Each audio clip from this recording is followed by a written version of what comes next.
Hey Adam, how you doing? Welcome back to the pub. Hi Matt. Yeah, all good. How are you? Yeah, very, very well, thank you. Actually was at a pub last night, hence the croaky voice. So forgive me on that one. But have you had a good week? Yeah, all good. Thanks. Can't believe we're at Friday again. Friday again, time for another product update briefing. So look, we're going to crack straight in, shall we? Because it's a busy one. We try and keep it short and sweet for everyone listening in or watching. So my phone was just going. And the first one we're going to talk about is conditional logic on record cards. So this has been a much anticipated update. People have been asking for this for years, and bring it on stream now, and you can finally see it. So what we've got here is essentially lots of cards, and again the new slick card editor where it's all animated and pretty. But what you can do now is you can actually set conditional logic for when something pops up. So if you wanted to have it so that for example, we have this one here when we've been doing insurance policies, say conditional logic, and then you can do any property that you like. So you could actually say, only show this card if the job title is, I don't know, something to do with insurance, or you can make any filter that you like. Possibilities are endless, right? Definitely, yeah, a great update. Like you say, it's been much asked for. I think one of my kind of initial thoughts of how you would use this is potentially around life cycle stages. So Yeah. if your life cycle stage is a subscriber, Mm-hmm. perhaps there's no need to see deals, perhaps, or True. if you get into opportunity, then different things start to show. Yeah. If you have cards down the left hand side about documents for contracts and stuff like that, that doesn't need to show until a deal's at a certain stage. Perhaps it gives you a lot more flexibility in terms of kind of how your HubSpot looks, and strips it back quite a bit, or at least gives you the ability to do that. Yeah, I like that idea about, for example, if you've got like Service Hub and you want to do like a feedback survey, but you're only surveying customers, then don't show it on, like you said, people who are not customers in their life cycle stage. Yeah, I do think there's it's a risk to it as well. Like, I don't think you wanted to go too crazy on it, because it could then become irritating to find information. So, for example, if you're removing stuff when a deal gets to close one, say you then remove like the lead view or something, or you Yeah, remove, it might then get frustrating if you need to go back and look at something. I know obviously that it's not like yeah, you're deleting the data, you could find it, but yeah, I think that you probably got to be cautious about how crazy you go with it. But yeah, on the whole, agreed. it's definitely a positive. Yeah, I think like anything in HubSpot, you don't want to kind of strip it back too much or go too overcomplicated. Either way, can be not so not so good. So look, this is a mega update though as a whole, and I just think something really, really positive, and makes the UI so much more flexible. When HubSpot are moving up market, which they are, as we know, competing with Salesforce for those big, juicy contracts. This is exactly what the customers need, right? They need this level of flexibility. So an absolute must update. Something else that's been touted around a lot this week, Adam, and only announced yesterday, so this is hot news, is expanding the ChatGPT connector. So we've used it on the deep research to great effect, and we think it's really, really good on deep research, don't we? Yeah, worked great on the deep research. And then when I saw the update that it's now available just for like chat, Yeah. I got quite excited and thought, oh, this is amazing. And then we tested it. And we tested it. So this is our test that we did. So we essentially have been asking ChatGPT to access our HubSpot. Okay, and so you can see here it's used the connector. It found 40 deals. Great. Okay, good. So we said, well, yeah, break it down. We'd like to see this by by pipeline. Again, my prompt's a bit rubbish here, but all of these are all complete nonsense. We don't have anyone called Michael. There's no one called Dom. There's no one called Alex. We don't work with any of these companies that have been mentioned. And, all of this stuff is just all completely nonsense. So, we were incredibly surprised, weren't we, when we had this come back. And so what did we do? We said, did you make this up? And I incorrectly inferred and not pulled directly from your portal. Why? What are you doing? Was my prompt just really bad, or are we talking some dark magic that's going on behind the scenes here? Yeah, I know it's a frustrating one because it literally says right there, I included fabricated deal names, and I guess should you? Oh, because we then tested it again by saying We then asked it again, didn't we? You said, "Oh, you know, who owns the most breakdown deals in my HubSpot portal by pipeline?" And it then started inventing pipeline names. We don't even have these pipelines. So, yeah, beyond frustrating, I think is the word that is the phrase that we were using this morning, because it's I was so excited, and now I'm just like well, we can't recommend it at the moment because it's just you just can't trust it, and someone who's not quite as diligent as what we are might just go, okay, brilliant, 40 deals, guys, you're doing well, and that would be it, right? And you'd be like, okay, great, like yeah, because on paper and in time, obviously this will improve, right? It will be great for C-suites just to be able to get quick yeah, answers like that, but obviously it's not great if it's false no, information. And no, I've just started doing the AI certification for partners, and nice. one of it's about like AI hallucinations, Oh, and brilliant. I think there could be some hallucinations going on right here. Yeah, absolutely. The whatever version we've got access to here is clearly on some sort of magic mushroom type stuff. But yeah, it's hallucinating a lot at the moment. So look, let's move on though to a really positive update, which we think is really awesome, especially for salespeople, but anyone on the go really, is mobile inbound calling. So this is essentially using the HubSpot app on your mobile to answer incoming calls to your HubSpot numbers directly on the app. So as you can see down here, you select the option here of ring in mobile app, and it will start, all your incoming calls will start ringing on the app. So you can see the contact name who's calling. If you've got it saved there, you can do things like the calls automatically record, transcripts, replay, AI insights. This is a really nice update. Yeah, definitely. I think there's been quite a few recently where it's been an improved experience from HubSpot on mobile, and Yeah.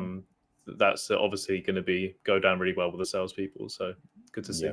Yeah, absolutely. And people are using their CRMs more and more on the go. I was actually on a train yesterday, and the chap sitting across the aisle from me was sitting there using HubSpot, and it took my best ability not to comment or try and introduce ourselves. I thought, oh, won't he's not looking to be sold to right now. But interesting to see, because I've never seen that seen someone using it on a train or anything like that before. But yeah, having a HubSpot on your CRM on the go is super important. So good to see some improvements to the mobile experience. This is also an improvement, Adam, and one that you've had an interesting story about this week. Adding deal collaborators from a workflow and via the API. Do you want to talk about this one? Yeah, so as of literally this morning, yesterday, this wasn't possible. You couldn't kind of copy deal collaborators within a workflow. You couldn't set them from within a workflow. You now can, which is great. It would have been even greater if this had been gone live yesterday morning, because yesterday morning I was on a client call when it wasn't available, made a workaround, and literally less than 24 hours, it is now available, which is great. So you can now use deal collaborators within workflows and via API. So a good update. Yeah, happy days. Good to see that one. And yeah, always a funny one when you've built a workaround and then HubSpot just comes out with a feature. It's like it's like they were reading your mind. Here's a really good one that again people have been asking for ages, and it's just come out in the last few weeks. Is sandbox improvements. So you can now there's additional you can create additional standard sandboxes. Obviously, that you're on an enterprise feature there, and you can. Best thing about this one is you can now deploy stuff to your production environment, which has never been possible and has stopped a lot of enterprise size businesses using HubSpot because it's just such a faff to then have to recreate everything. And now you can do all of this stuff and deploy it all to live. So what's your thoughts? Yeah, huge update. And like you say, like you mentioned earlier, with the customization being more attractive for large enterprise customers, this again, like you just said, is going to be massively attractive to large enterprise users, because Yep. it just seemed crazy, that there was a sandbox where you couldn't deploy it into production. So to be able to do that, even for somebody like me, I was probably felt guilty of doing edits and stuff in live, because you just think, oh, I'm gonna have to recreate it all again into live if you're doing it in sandbox. So to be able to now just push it into production is great. So yeah, great to see. Yeah, I think this is really good. There's still some limitations around what you can do with it, but all the important stuff, automated emails, workflows, properties, they can all be pushed. So yeah, all the things you're going to want to test can now be pushed into production. So not everything, but still very, very good, and a lovely update to see.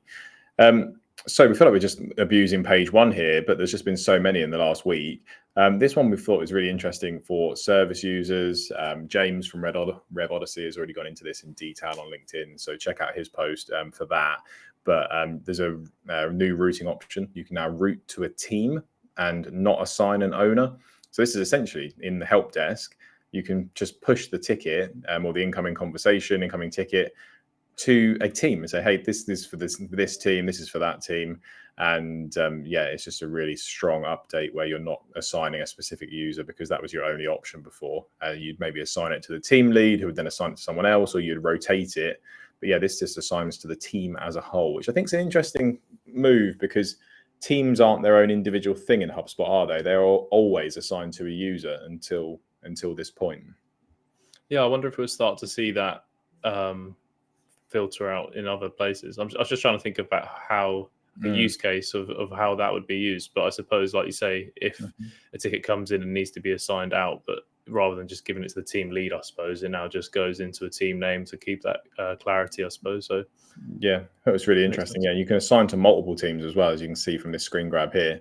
Yeah, which is really, really good. So or you can assign it to the customer agent and then default back to the team if the customer agent can't do it. So and also this kind of layers in with the new spaces thing in help desk as well. So yeah, all very, very interesting update there.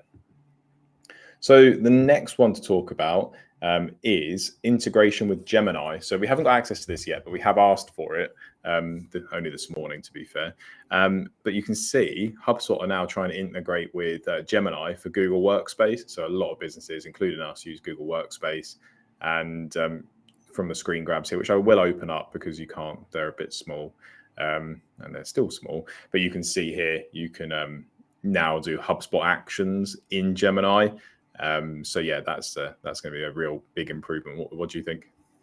Yeah, like you say, a big improvement. Good to see that HubSpot aren't kind of putting all their eggs in one basket, if you like, with like just going with OpenAI and ChatGPT, being able to go into Gemini and obviously HubSpot's own Copilot. There's lots of different options there for users to kind of use that an AI assistant, if you like, within their work. So yeah, great to see that it's kind of integrating with Gemini.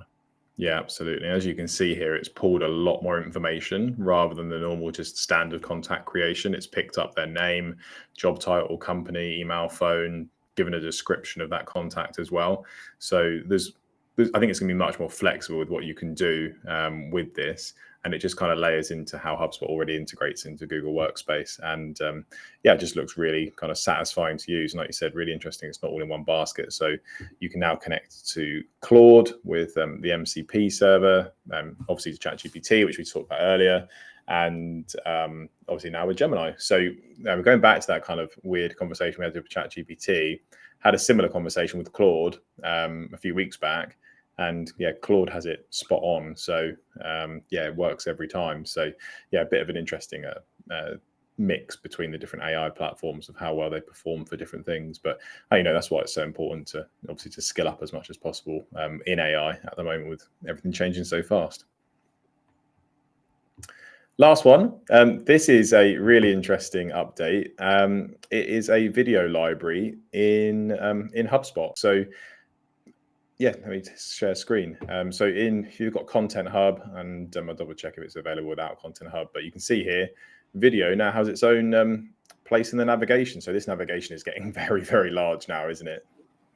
It is indeed. Yeah, I noticed this one yesterday. I was like, is that new? But there's so many things you start to question yourself. But yeah, it's good to see that videos have kind of got their own area now. Makes it a lot easier to navigate, I think. Yeah, it's a lot better. And this is the new video kind of tool here. You can see, you can add video titles to it, keywords, SEO descriptions, put chapters on it and all that type of stuff. If your video is over 3 minutes long, you can also do the clips feature in here. You can publish it direct to social and get data on your performance direct from here.